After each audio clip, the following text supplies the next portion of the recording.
So today we've got some interesting news on electoral reform because there is now a group growing within the Labour Party, which, hey, is what I said when you get these people in, there will be people inside to push for more and more progressive things. This is one of the things, growing things we are seeing in the Labour Party at the moment, this type of push for this type of thing. So this is generally quite exciting that we are seeing this push for electoral reform. Mostly to say, hey, we need to really restore trust. So let's change the voting system. And bear in mind, I think this would be very, very good to do. But I have my own thoughts on this. If you're new here, because I do have a ton of new subscribers, thanks to Blue Sky. But hello. One of the big things I've said over the years, I think personally, as much as I do want to see our electoral system change from like first past the post, to something like, proportional representation, maybe, single transferable vote, something along those lines. I think the bigger target is the House of Lords. Oh my word. You look at the polling data for House of Lords, how people feel. People really want to see that. They want to see them become that become an electoral body. I think that becoming and changing that to like a proportional representation system of how those people are voted on, I think that would be a huge, easy target because people from all parties, regardless of whenever you look at them, they want to reform the House of Lords. And the House of Lords is honestly so bad, such a mess. Any campaign to do it would be an absolute easy win. But one of the big important things that not a lot of people mention is if we don't, especially us on the left, if we do not campaign for electoral reform, or maybe the movement finally gets there and we allow the right to be the biggest voice in electoral reform, then they're obviously going to, favor it for them. So maybe once again, we end up with a referendum of where, you can keep the current system of first past the post, or you can go to this other system called the alternative vote. And we all know what happened last time with that. So is something worth bearing in mind. But I do want to go over this because I do think it is very, very good to see this type of movement happening and growing within Labour, and especially amongst Labour MPs pushing for this. So before we do begin and get into this, please do remember to click on the like, share, and subscribe button. Down below, there are links to my Patreon page, the one-off donation link called Buy Me Coffee, where you can buy me coffee, the YouTube thank you button, and of course, as always, there's the Pony Club down below as well. So let's crack on then into this, coming from The Guardian, talking about this as well. So dozens of new Labour MPs now joining group pushing for electoral reform. Keir Starmer is now under renewed pressure over electoral reform after dozens of newly elected Labour MPs have now signed up to a parliamentary group calling for the UK to move to a proportional voting system.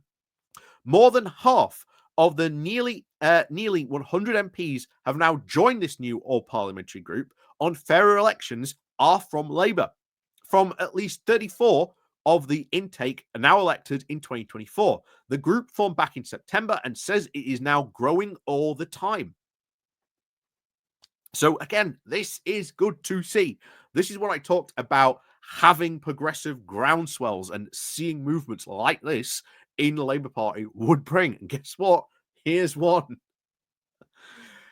So it has also released a report called Free But Not Fair, which argues that a change from the very disastrous first past the post electoral system, under which Labour won more than 60% of the common seats with just a third of the votes cast back in July, would help restore trust to politics. A number of Labour MPs, including many of the 2024 intake, are known to be very sympathetic to the idea of electoral reform, an idea to which the party is officially committed after a vote to embrace PR was passed overwhelmingly at its 2022 conference. While Starmer has previously expressed at least some support for electoral reform, his leadership team have ruled out any immediate action, at least until after the first term of a Labour government. And this is something we should push for.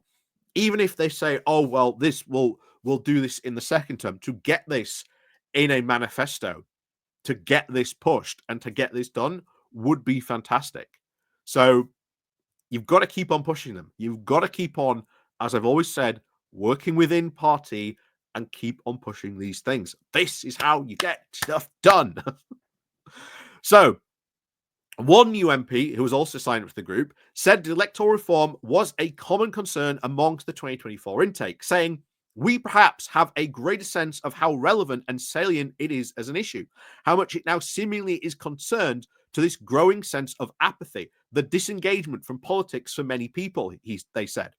I get the argument that we don't necessarily have the bandwidth to do everything, but of course, as much as you'd like to sort out, of course, the finances or even the buses in the first term, there is, of course, a responsibility to make sure that the democratic system is working properly. Again, I agree. The report, also released alongside poll findings by Survation, also showed that 64% of people do believe that there is a need to address the electoral system before the next general election. And it calls for a National Commission of Electoral Reform to be set up in 2025 with the tasks of recommending a replacement for first past the post. Yes, this is what we want.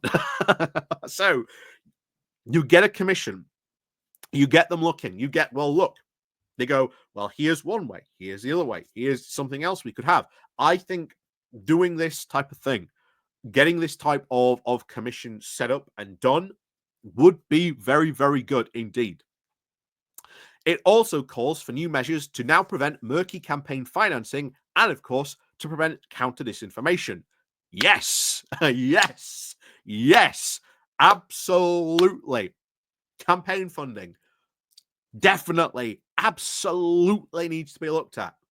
Absolutely. Because I don't think Reform UK or maybe even some Conservatives are actually going to like where they, get their campaign funding from. Certainly does indeed need to be looked at.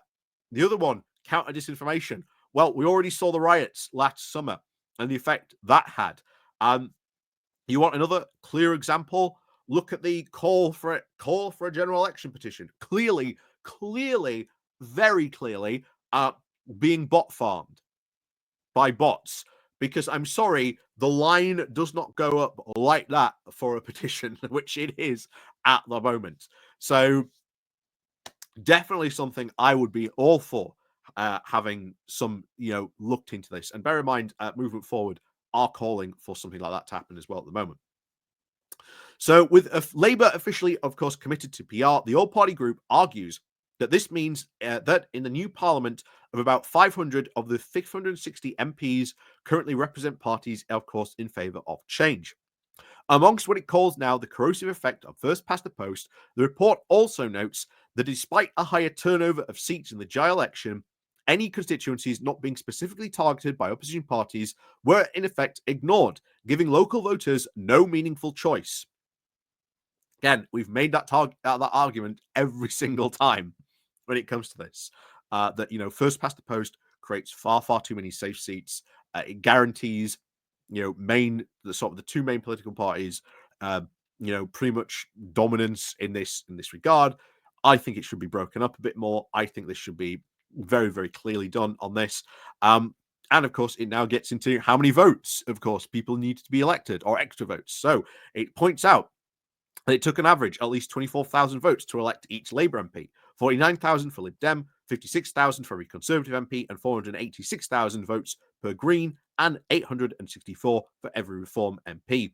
Alex Sobel, the Labour MP for Leeds Central and Hemingway, also now a former shadow minister, said that the popularity vote of a party needs to win and have a majority, has of course been steadily falling for decades. And now First Past the Post has now delivered a landslide on just a third of the vote. Are we really comfortable with a situation where a party, even an extreme party, can win a thumping majority with, say, just 3 out of 10 votes? Because if this thing continues, that's where we're heading.